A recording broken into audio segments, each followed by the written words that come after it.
Going live. Good. Say hi, we're ready. Hello, everybody. Anybody joining us? All right. Okay. Thanks so much. Anybody who's just tuning in live right now, we'll just wait for a few more people to jump on. And I just want to remind everybody, if you are joining us live right now, feel free to go ahead and share this post with friends, family, anybody in your network. And you can do so by clicking in the bottom corner of the post. There's a little share button there. So yeah, feel free to share it. And so yeah, anybody else joining us live, welcome. Thanks so much for joining us. And my name is Lauren. We're here at the Navigators headquarters in Colorado Springs, Colorado.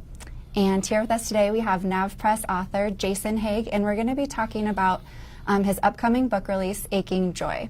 So thanks so much for being here with us today. We're so glad to have you. Great to be here. Thanks. And so, yeah, if anybody live has any questions throughout, feel free to just comment on the post, and we'll try to get to as many of those questions as we have time for today. So, yeah, starting out, why don't you tell us a little bit more about yourself and why you are called to write this book? Yeah, I am a pastor up in Oregon. I have 5 children, and my third child, my son Jack, is severely autistic. So I as far as feeling the need to write, that hit probably in 2012 when I started blogging about my experience as a father of a special needs child. Mm-hmm. And he's severely autistic, so his needs are significant.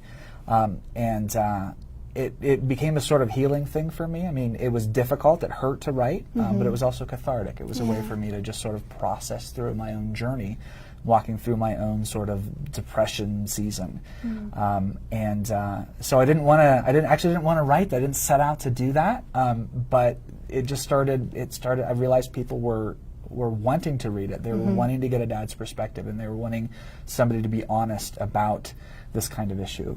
And so I tried to walk away from it several times, and finally it was my wife who said, she said, honey, you've got to just take this seriously, and this is the Lord. Like, you need to realize that this is the Lord doing this, so you need to put in a book proposal. And so wow. I did.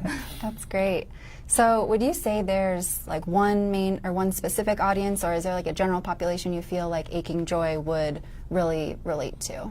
Yeah, that's a great question. Obviously the story is about me and my son, and because he's severely autistic, you would say autism parents would be the immediate thing that comes to mind. But to me, it's not really that. I think it's any person, particularly a believer, but really any person who had great ideas of what life was going to be like, and then had these great expectations of life, and then things came crashing down. Now what do you do? Okay.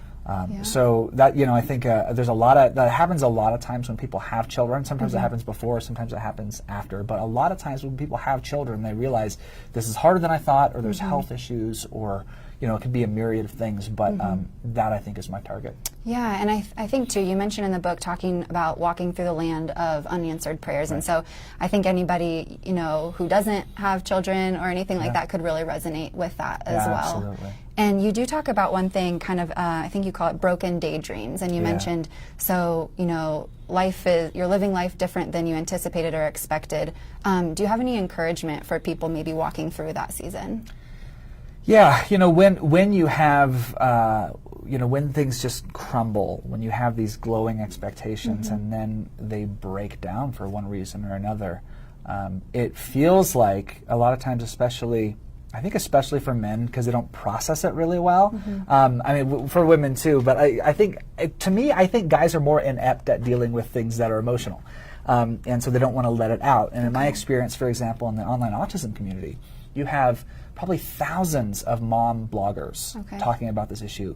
And as far as dad bloggers, I think I know all of them. Oh, really? I was one of these, like, they just don't do it because it's just difficult to process. Yeah. So when you hit something like this, whatever your life situation, your temptation is to just shut it all down, like just it's all done. And I think that's where depression and sorrow can end up leading you, of like, just you box it all away, and life is just gonna stink now, and you're just gonna have to sort of try to make the best of it.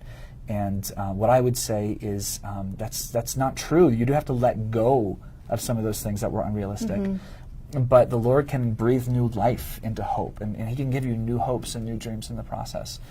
What that requires is getting honest about where you're actually at, and not pretending or wishing those things, not wishing the pain away. I think you have to go into that place in order to see hope restored. Right. That's so good. And thank you so much for kind of stepping into that space of dad bloggers to give that perspective. That's great. So what would you say, you just mentioned like stepping into the pain. What's one of the joys that you've really experienced, I guess, from stepping into that pain and just being present in that pain? By facing it, by choosing to feel it, because there was a long season when I didn't. When I hid from it, it just sort of became numb. But when I finally began to go to those places and let the Lord in and let other people in and just cry, frankly, like just go and be sad. Like, I'm going to be sad. I'm going to mourn this. When I started to do that, my eyes started opening up and noticing small things, just small victories. My wife is so good at this. She just sees little things all the time. So she'd see, oh, look, Jack did this thing, or look, isn't his speech clearer today? And I'm like, oh, well, I don't know, like maybe a little bit, maybe. And I thought she was in denial, but really she was looking for those things. And so as I had opened up my heart, I began to see them. And I actually began to look for them as well. And I realized I couldn't pin all my entire emotional well-being on this one thing. Like, I just couldn't do it. For me, it was a lot about Jack's speech, and it's more than that. But there is a big thing when he's not able to communicate. So I would pin everything on that. So if he's not speaking, then everything was terrible. But when I began to open up my eyes and say, okay, he's not speaking, but did you see the way he just treated his brother just now? Yeah. Or did you see the way, he's actually interacting with me? Or he came and gave me a hug completely without me having to ask. That kind of thing, I began to see the small victories that were happening. And I really think that's because I was able to open myself up. Yeah, that's so great. Thank you for sharing that. Yeah. And so, I think it is probably a lot easier to just dodge the pain rather than, kind of facing it head on. And I'm sure a lot of people watching can probably relate.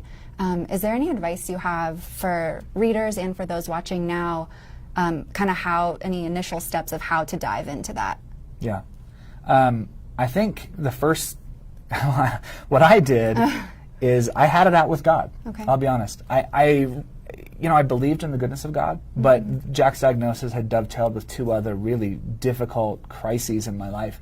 And I realized that I had all this stuff that was already in there, and God already knew about it, but I was sort of like, you can pretend it doesn't exist. And so I went out to a beach, and I just paced up and down the beach, and I yelled, and I just said, I'm mad, I'm angry, this is happening this way, and here's Jack, and here's my son, here's my friend who suffered from cancer, and this isn't right. And here I am, like I'm in ministry, and all I do is talk about how good you are, God, and then all this stuff happens. And so after I did that, it's funny, because you have to expect lightning to strike or something like that, but I really think it was an invitation. I think the Lord wanted that, because He already knows the things that's in our hearts, right? Yeah. So, but as long as you're just pretending those things aren't there, you can't actually deal with them. And I think He was just saying, Jason, just tell me, just what is it you're feeling? Just say it. And once I got it out there, He was able to begin to minister to my heart in some neat ways. So that, to me, I think is the first thing, is be honest with God, and don't worry, He can take it. He's not a child. He's God. That's He's so the good. ageless one who already sees the truth. Yeah. It's just sort of like when somebody's sick and they don't want to admit that they're sick, because they're like, no, I'm not going to say I have the flu. And it's like, you have the flu. Just admit you have the flu. God sees you have the flu. Then you can pray for Him to make you better. Right. It's the same thing emotionally. Wow. Just admit that you're angry and you're bitter and you're upset. And it doesn't matter if your accusations are even on target or not. It's the fact that you have them that's getting in the way. Gotcha.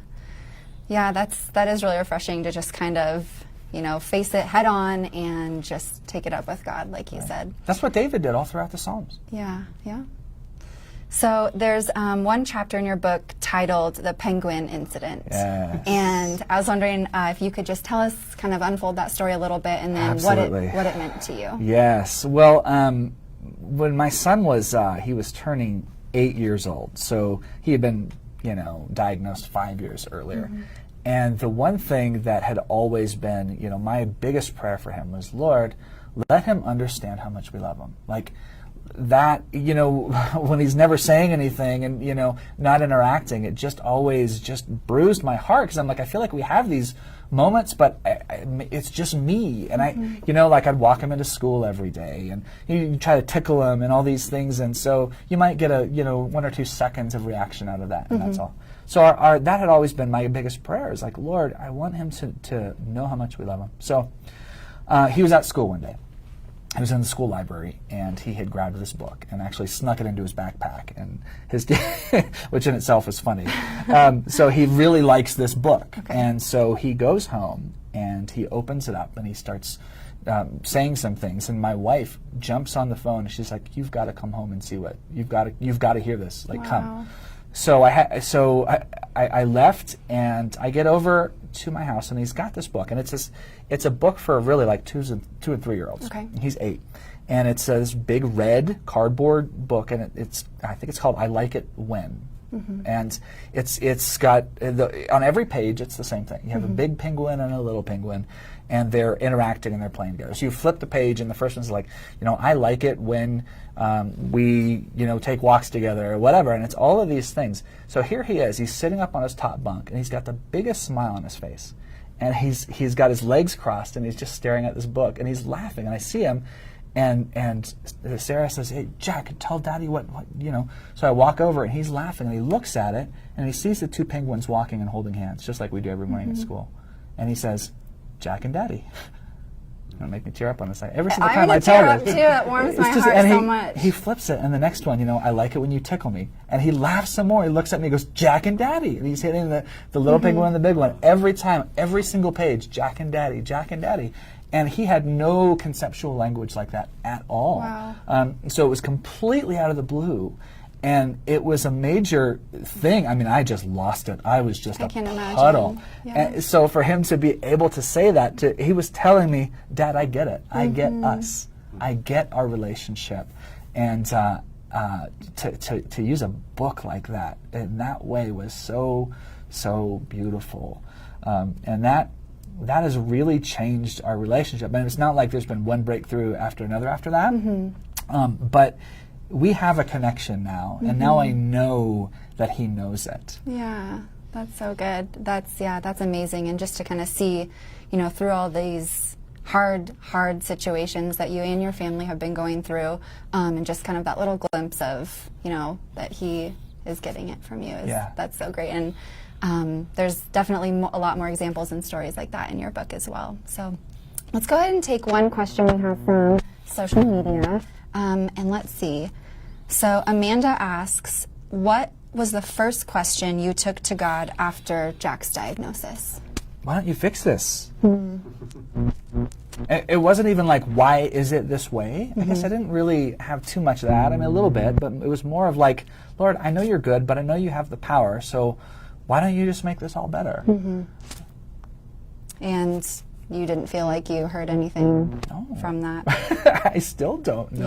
Yeah. And this is the part, you walk through unanswered prayer. I mean, my son's always going to be autistic. It's part of who he is. But at the same time, there are a lot of things that hold him back. He suffers extreme anxiety and extreme obsessive compulsive disorder. And there's so many times when you see him wanting so badly to explain something, he just can't do it.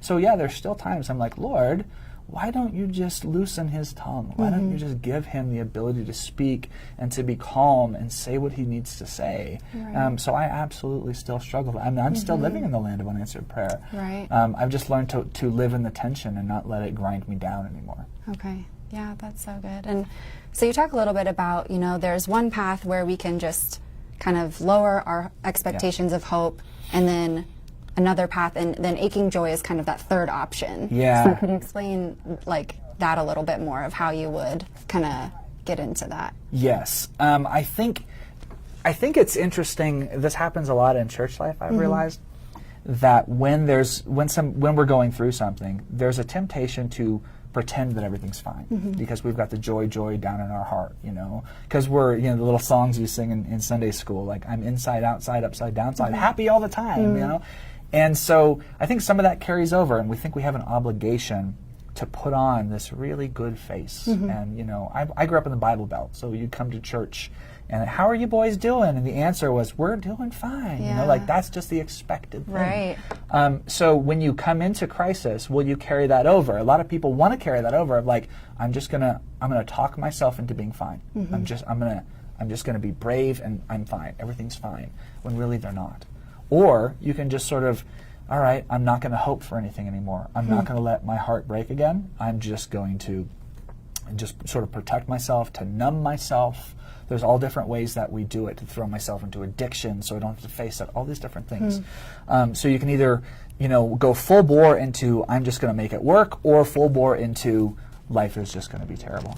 And to me, the way of aching joy is where we choose to feel it all, where we choose to say, this is very, very difficult, and I'm going to acknowledge that it's difficult.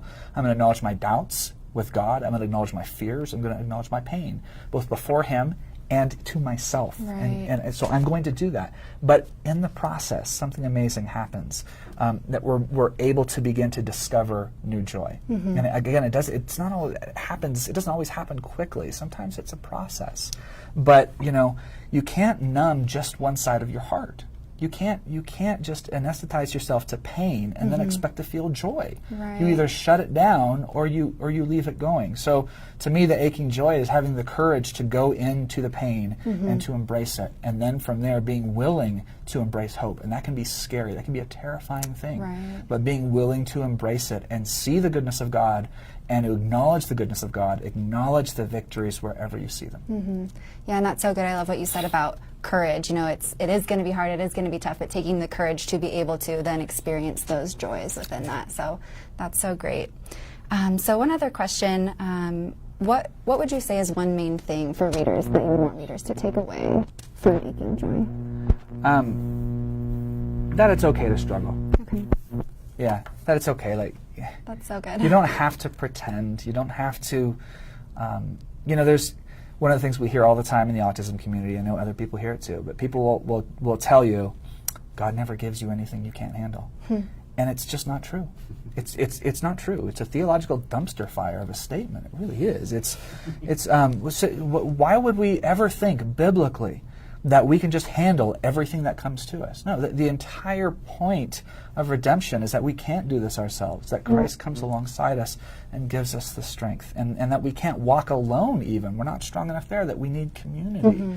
So it's okay not to be strong. It's okay to say, listen, I'm overwhelmed, I'm wiped out by this situation, whatever that is, whether you're dealing with a special needs thing, whether you're dealing with infertility, whether you're all these different things. I've seen people, as they're reading the book, discussing this. Whatever it is, it's okay to not be okay, and to tell God that, and then to begin to enter into that process, because that's where He wants us to be able, He wants to call us in to that, so that He can begin to do the deep work of healing. Yeah, that's so good and refreshing to just be able, it takes pressure off of us not feeling like we have to have it all together all the time, and just, I feel like there would really be opportunities to engage with the Lord deeper in that. Absolutely. So. Well, thank you so much for just your transparency here and just sharing a little bit into your story with us today. So, Aching Joy is available at NavPress.com for pre-order, and the official release date is October 2nd. So go ahead and check that out, and you can actually download, I think it's the introduction, right on NavPress.com and get a little sneak peek. And also, we will be giving away 2 copies of Aching Joy, and the way you enter is go to the Navigators blog, and we'll post the link to that right in the comments section right after this. So head over there and for your chance to enter, and we will be announcing the winners Tuesday, September 18th. So follow us on Facebook and our other social media channels, and you will be able to see the winner announced there. So thank you so much for joining us, and yeah, we're really glad to have you. Thank you for having me. Appreciate it. All right.